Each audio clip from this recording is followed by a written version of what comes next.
Hey, guess what? It's time for another prediction video.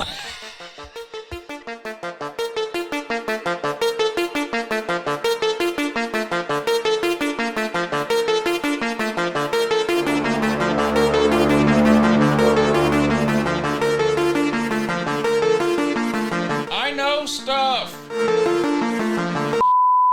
Oh, yeah, good morning. That is Uncle Lou here. That's right, it is me, Lou Stradamus.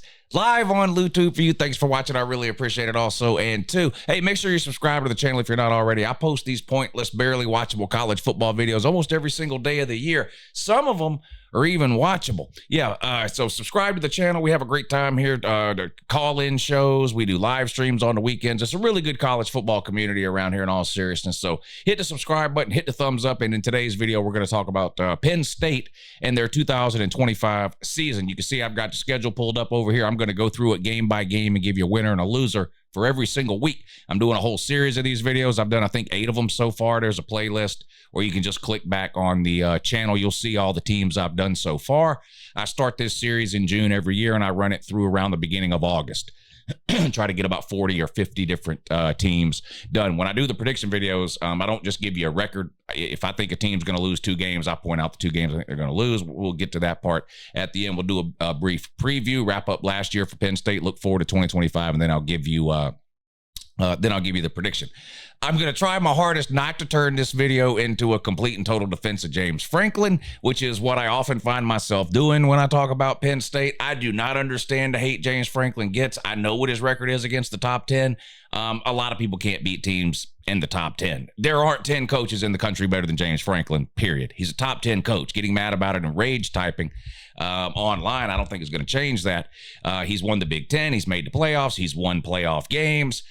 He's done everything but win a national title. And look, he's got to get better against the top 10 to go to that next level. I'm not claiming he's a top 2 or 3 coach in all of college football. Those coaches have won national titles or are competing for national titles on a regular basis. He's obviously not doing that at Penn State, but he's a top 10 coach.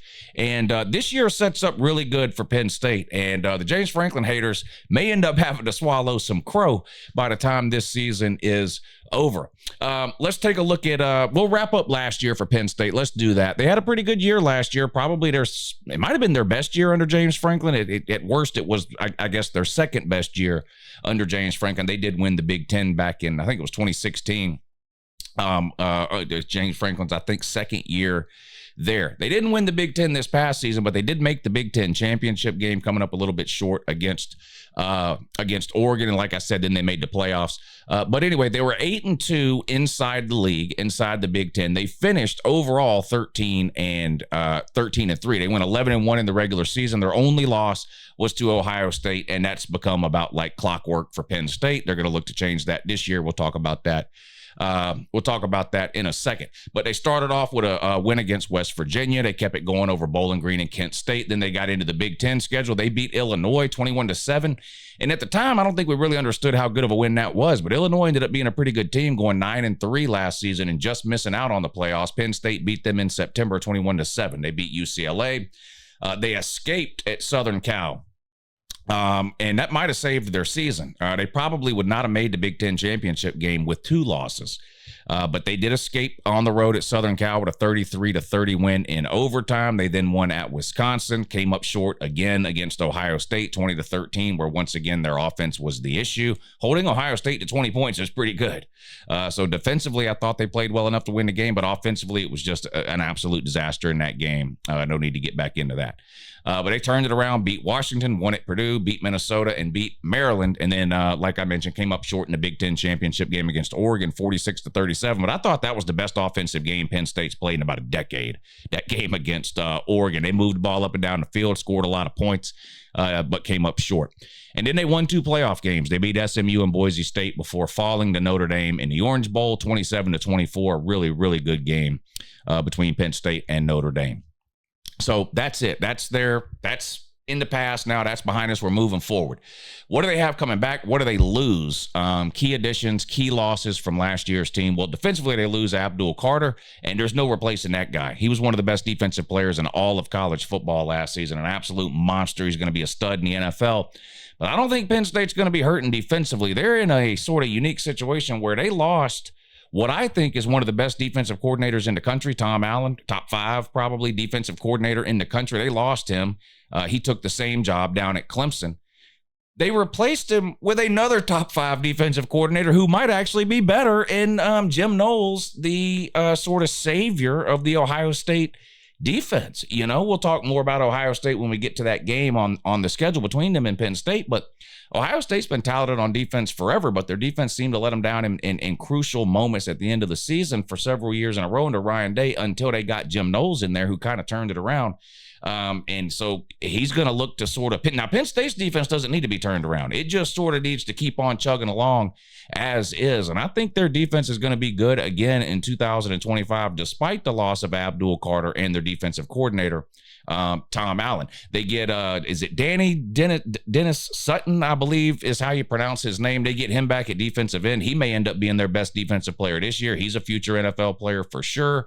Wheatley's back at safety. A.J. Harris at corner, who they got from the portal a couple of seasons ago out of Georgia. And that's kind of a theme with Penn State and the portal. They are getting high-end talent out of the portal. Now, they're not like some of these other teams who are going out and getting 30 players, but the players that they get are high-end talented players, and they did it again this season. Offensively, Drew Aller's back at quarterback, Katron Allen's back at running back, and Nicholas Singleton's back at running back. And I think that's the best 1-2 running back combination in the entire country. Maybe you made that argument for Ohio State last year with their 2 stud running backs, but honestly, Katron Allen and Nick Singleton were right up there with them last year. To get both of them back is huge. Penn State reminds me a lot of 2024 Ohio State, who went on to win the national championship, and 2023 Michigan, who went on to win the national championship. They got a lot of high-end draft-eligible players to return for another season. You're starting to see a little bit more of that in college football with NIL and the players' ability to make some money. But to get this type of talent back, Drew Aller, those 2 running backs, and you say what you want about Drew Aller, the wide receiver situation was more of an issue last year than Drew Aller was. They've addressed that in the portal as well. But I think they're going to have a really good offense to center his back, sort of the heart of that offensive line. Their weakness has been wide receiver. They lose that tight end too. And they're not replacing him. Let's be real. They're gonna take a step backwards at tight end. Can they make that up at the wide receiver position? Well, let's talk about what they did through the portal. They went out and got 3 high-end wide receivers out of the portal. Now, the best one they got might be the kid from Syracuse, Trevor Pena. He had almost 1,000 yards receiving last year, led Syracuse in receiving in one of the best years that Syracuse has had in a long, long time, going 9-3. They also brought in Devontae Ross out of Troy, Kyron Hudson out of Southern Cal. And then on the defensive side of the ball, they brought in a safety from Alabama, a defensive end from Michigan, and a defensive end from Texas A&M. So they're not going down and getting low-level sort of Hail Mary players crossing their fingers and hoping that they're good. Now, there's no guarantee that players are ever going to be good, no matter how highly rated they are or where they play. But when you're picking up portal players from Alabama, Michigan, Texas A&M, Southern Cal, you're picking up potentially extremely talented, well, not potentially, they have talent, potentially really, really good players. The addition of these 3 wide receivers are the key to Penn State's season, in my opinion. I don't have any questions about Penn State defensively. Losing Abdul Carter will hurt, but they are loaded. They are loaded with NFL talent over there. And the addition of Jim Knowles at defensive coordinator to replace Tom Allen. I mean, I don't know if you could have picked a better replacement for Tom Allen than Knowles. To lose a coordinator the caliber of Allen and replace him with Knowles it's like lightning striking. They hit it out of the park there. And offensively, I've got no questions about their offensive line, no questions about their 2 running backs. And despite some criticism of Drew Aller and his ability to throw the ball down the field, I blamed the wide receivers. I believe in Drew Aller. I think he's got an NFL arm. Now, he's not one of these new age QBs that can run around and hurt you with his legs and, 90-yard touchdown runs or anything like that. But if they can get even a slightly above average wide receiver play, I truly believe Drew Aller can throw for 3,500, 4,000 yards and have a really, really good season. I think Penn State might be the best team in the Big Ten.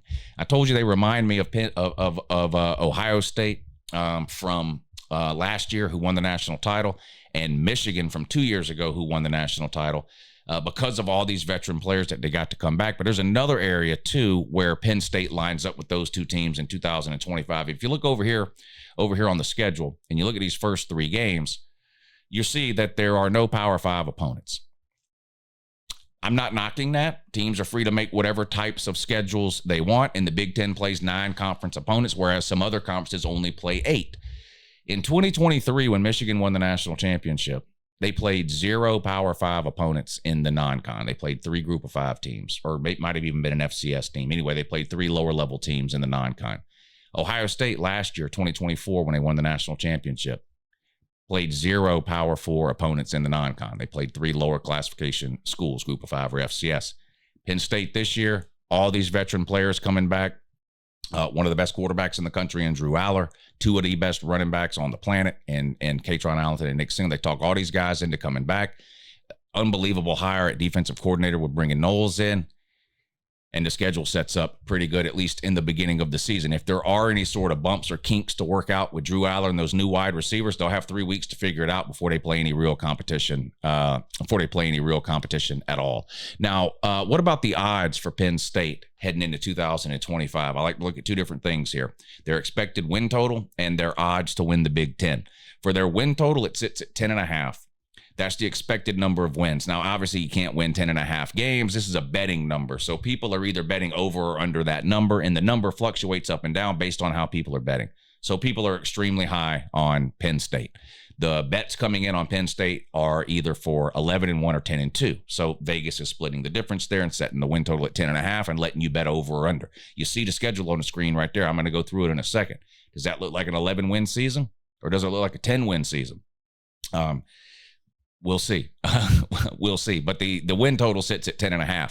Their odds to win the Big Ten, this might surprise you. They got the second best odds to win the Big Ten. They're ahead of Oregon and slightly behind Ohio State. Ohio State's the favorite to win the Big Ten at plus 190. Penn State's right behind that at plus 250. Oregon sits at plus 290. Then there's a significant drop-off to Michigan in 4th place at plus 1100. So the 3 favorites, if you want to call them that, are Ohio State, Penn State, and Oregon. And Penn State has to play both of the other favorites. They play Oregon early in the season. They play Penn State later on or Ohio State later on in the season. So, it might start off a little relatively easy for Penn State with that non-con schedule, but it gets difficult really quick once this conference schedule kicks in. I guess that's week 5 because they have a bye week. But anyway, let's go through this schedule. I'm going to give you a winner and a loser for every single week. If you can't tell already, I'm really high on Penn State. I've got them ranked in my top 5. I believe I have them 4th in my latest sort of off-season, pointless, way too early top 25 ranking. I've got Penn State at 4th. I've had them as high as 2nd in some previous polls. And by the time I do my final sort of preseason top 25 around the first week of August, they may end up being higher than 4th. They may be back in the top 2. We'll see. But anyway, let's go through this schedule. I'm going to give you a winner and a loser for every single week. Nevada, I think Penn State will roll. In fact, these first 3 games here, Nevada, FIU, and Villanova, none of these teams can come close to even challenging Penn State. The lines of scrimmage alone are going to be such big mismatches in these 3 games, never mind the skill position players or anything else. I think Penn State can pretty much name their score in these 3 games. And look, as good as Penn State was last year, and they were good, there were things they struggled to do. In their loss to Notre Dame, the game that knocked them out of the playoffs, they didn't complete a single pass to a wide receiver, Penn State. Do you know how unheard of that is in modern college football? Even teams like Army or whoever else that runs the triple option will throw the ball 3 or 4 times a game downfield and get lucky at least once and have a wide receiver catch a ball. The idea that somebody at the level of a Penn State could play an entire playoff football game without a wide receiver having a single catch is mind-boggling to me. Penn State needs to take these first 3 games and light it up through the air. More than anything else, that offense needs confidence that they can throw the ball. I don't care what the score is, first half, second half. I think Drew Aller needs to throw the ball 30, 35 times in this game. Again, ththese are 3 new wide receivers they brought in through the portal, and I understand they've gone through offseason workouts and spring practice and fall and summer camp are coming up, but you can't replicate game environments in practice. You just can't. I think Penn State needs to take these first 3 games and get Drew Aller and those new wide receivers as comfortable as possible, because even though these 3 games will be easy wins for Penn State, you can see by looking at the schedule, it gets a lot harder, a lot quicker after these first 3 games. But I do have Penn State starting off 3-0.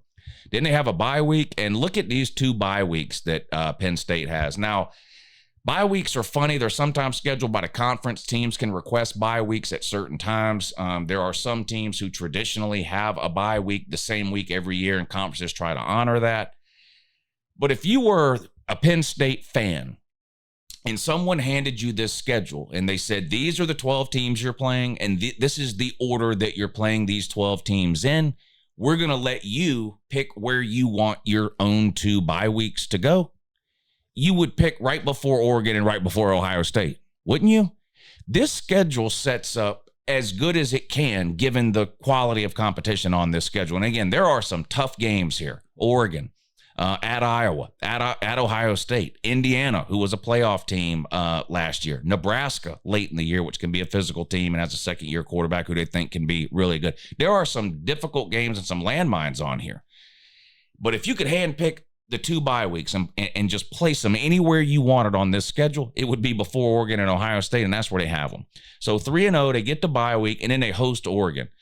I think this is maybe the biggest game of James Franklin's career. And it sounds a little odd to say that because Oregon is new to the Big Ten. So this isn't any type of rivalry game, Penn State and Oregon. This isn't an elimination game. It's early in the season. Penn State's going to be undefeated. They could lose to Oregon 100-0. It doesn't eliminate them from anything. They could still go 10-2, 11-1, whatever it is, and make the playoffs, right? So it's not some sort of terminal game or anything like that. The perception around Penn State, when a perception persists as long about a team and a program as it has about Penn State, it becomes almost self-fulfilling. It can create doubt. In other words, this perception that Penn State can't beat the elite teams. And honestly, it's not really a perception. It's kind of a fact, really. Even if you look at their biggest wins last year in the playoffs, it was against 2 teams that, and I think SMU was pretty good and Boise State was pretty good, but these aren't, I don't want this to sound like I'm sliding SMU or Boise State, because that's not what I'm trying to do, but they're not Ohio State, right? Or Oregon. I mean, there's not. So it's great that Penn State won those 2 playoff games, but it didn't do much to sort of quiet the naysayers about Penn State and James Franklin and his ability to sort of beat the elite teams, right? I think they have to win this game against Oregon. It's at home. It's coming off a bye week. It's early in the season. There's not a lot of pressure other than the pressure of sort of not being able to beat these teams. In other words, it's not an elimination game. It's not a win or go home game. If you lose this, you're not out of the Big Ten race or the playoff race. Penn State's got to win this game for their own self-esteem, for their own good, sort of for their own self-confidence. I think Penn State, if they win this game against Oregon, can use that as a springboard to sort of take them to the next level throughout the remainder of the regular season. Now, Oregon is not going to roll over and die. They are one of the best programs in all of college football right now. I'm not talking about teams from year to year. I just mean programs right now. They recruit at a ridiculous level. They portal great every single year. They develop. They've got a great coaching staff. They've got a killer mentality.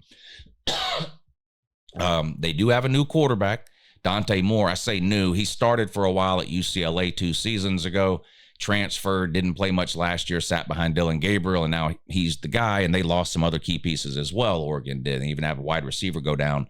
That's probably not going to play much, if at all, this season, ACL, I think. But they are loaded. They've got one of the most loaded rosters in all of college football, and Oregon is fully capable of beating Penn State, at Oregon, neutral site, or the moon. Penn State's got to find a way to win this game, and I'm going to give James Franklin and Penn State the benefit of the doubt here. I think they get it done. I think they beat Oregon. I think Penn State is a more experienced team than Oregon. They're more veteran, especially at the quarterback position. I think they can play a lot of keep away here. On offense, I think they're going to have success running the ball against almost anybody they play behind that offensive line and those two NFL running backs, Singleton and Katron Allen. I think Drew Aller, his experience, he'll limit turnovers. I think this is going to be a good game. I do not think this will be as high scoring as the Big Ten championship game where Oregon got into the 40s and Penn State got into the 30s. I think this will be more like what we've seen in the past when Penn State and Ohio State play. 10-7, 17-10, 20-13, 24-17, something in that area there. But I think Penn State gets the win at home and beats Oregon. Huge win for Penn State. Huge win for Penn State. They got to turn around then and go on the road to UCLA, and this becomes a dangerous game because of the Oregon win. Penn State's a lot better than UCLA, but this is a long way to travel to an unfamiliar environment across 3 different time zones. Don't get caught celebrating into Monday or Tuesday after that Oregon win. UCLA is not a great team, but this is big boy football here, and if you show up somewhere and just roll the football out and expect to win, that's when we see teams like Penn State lose on the road to teams like UCLA. Now, again, because they're such a veteran and experienced team, I'm going to give Penn State the benefit of the doubt and say they don't fall asleep here on the road at UCLA, and they get the win and remain undefeated. They come back home and play Northwestern. That's the homecoming game. They should get a win there relatively easily. And then they got another tough game on the road at Iowa. I think this will be a low-scoring game, too. Iowa's got a really good defense. They struggle to score against air, Iowa does, so I can't imagine Iowa putting up a lot of points on this Penn State defense. And again, I think Penn State finds a way to win a relatively low-scoring game on the road at Iowa. They remain undefeated. Then they get their second bye week. Then they got to go on the road and play at Ohio State, and that's where they will lose. Penn State will lose this game on the road at Ohio State. There's certain things that go on. I understand that last year doesn't really matter about this year, and 3 years ago definitely doesn't matter about this year, and I get it, and streaks are broken all the time. And is Penn State capable of beating Ohio State? Of course they are. But they were capable of beating them last year, and they didn't. And the year before, and they didn't. And the year before, and they didn't. And the year before that, and they didn't. And the year before that, and they didn't. I mean, at some point, I've seen the same outcome so many times in a row that I can't pick the other way, no matter how much I want to. Look, you're not going to find anybody on the internet outside of blind Penn State homers who's higher on Penn State than I am. I cannot pick Penn State to go into Ohio State and win a game right now. I just can't. It's great to have the bye week. I think it'll be another great game. And look, Ohio State's got issues. Like 2 new coordinators, a brand new quarterback. They lose a couple of running backs. They lose key pieces on defense. I don't think Ohio State's going to be the same team they were last year. They're going to be really good because they're too talented to be really bad. They're going to be really good. Good enough to beat anybody on any given day, including Penn State.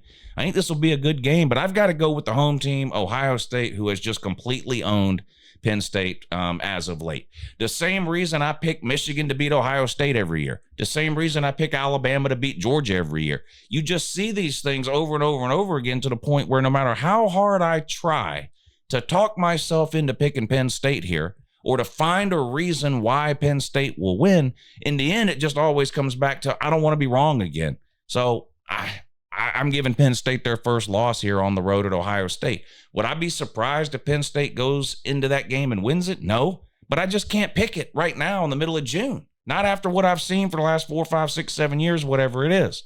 I think Penn State might be the best team in the country. They're one of them, without question. They're one of the best teams in the country, capable of beating anybody. And who knows, maybe they get another shot at Ohio State later on, whether that be a Big Ten championship game or at some point in the playoffs. But I'm not picking them to win this game, not right now. That's their first loss. They come back home, they play Indiana. I'm not sold on Indiana as a perennial Big Ten power. Sorry. We see a lot of teams have bump years and then sort of regress back to where they were before, or maybe not that bad, but TCU a couple of years ago makes the national title game. Where have they been since then? Nobody knows. Michigan State makes the playoffs a decade ago, wherever it was. They've been in the toilet ever since then. It was a great year last year for Indiana. I enjoyed watching them. I remember watching the Indiana-Nebraska game about halfway through the season, maybe a little more. because Indiana was on a roll and people were starting to talk about them. And I hadn't really watched that much Indiana at that point. And I said, I'm going to sit down and watch this Indiana team and see what because these people can't be right about Indiana. And Indiana beat the absolute soul and will to live out of Nebraska. And I was a believer from that point forward on last year's Indiana. But they're heavy in the portal. They lost a ton off of last year's team, and Indiana in general has a much more difficult schedule, in my opinion, this season than they did last year. And I just don't think they're going to be as good as they were last year. Do I think they're going back to winning 3, 4, 5 games a year? Probably not. Cignetti seems like he's a pretty good coach. But at this point, I can't pick Indiana to beat Penn State on the road. At Penn State, can't do that. So I think Penn State recovers from their road loss to Ohio State and beats Indiana. Then they got to go back on the road to play Michigan State. I like Jonathan Smith, the coach they brought in from Oregon State. He did pretty good there. And I think, he can turn Michigan State around to a certain extent, I think. But it's not a 1 or a 2 year project at Michigan State. Mel Tucker was never really the right fit there, in my opinion, and he was fired sort of unexpectedly for off the field stuff, and it just left a bad situation there at Michigan State. Now, Jonathan Smith took the job because Oregon State was a sinking ship at the time with the Pac-12 imploding, and he was looking to land somewhere safer, namely the Big Ten. And again, I like him as a coach, and I think eventually he will get Michigan State back to respectability. And I wouldn't be surprised if this season even Michigan State beats a couple of teams that maybe people don't expect them to beat. But I don't think one of those teams is going to be Penn State. I think Penn State goes on the road and gets a win against Sparty. Then they come back home and play Nebraska. And if Penn State's going to lose 2 games, in my mind, it's going to be this Nebraska game that trips them up at the end of the year. But it's at home. And I'm going to give the benefit of the doubt to Penn State here. I think Penn State wins. They beat Nebraska last week of the regular season on the road at Rutgers. Rutgers just does not have what I like. Greg Schiano. He's going to get the most out of the talent he's got available there at Rutgers, but it ain't Penn State talent. Penn State wins their last 2 games here at home against Nebraska, on the road against Rutgers. And I've got Penn State at 11-1. Their only loss is on the road at Ohio State. I think Penn State is a really good team. I think Drew Aller's a really good quarterback. I think James Franklin's one of the best 10 coaches in the country. I think they got to find a way to start beating some top 5 and top 10 teams every once in a while. I think both of those things are true.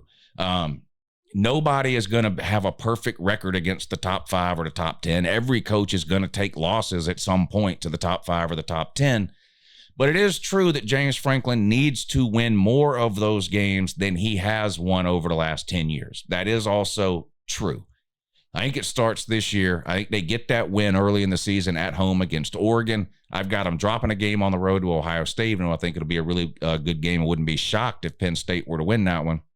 And I've got Penn State at 11-1, likely making a trip to the Big Ten championship game for a second year in a row. And regardless of the outcome of that game, if they're 11-1 in the regular season, they're headed to the playoffs, whether they win the Big Ten championship or not. And we'll see what they can do there. But anyway, there you go.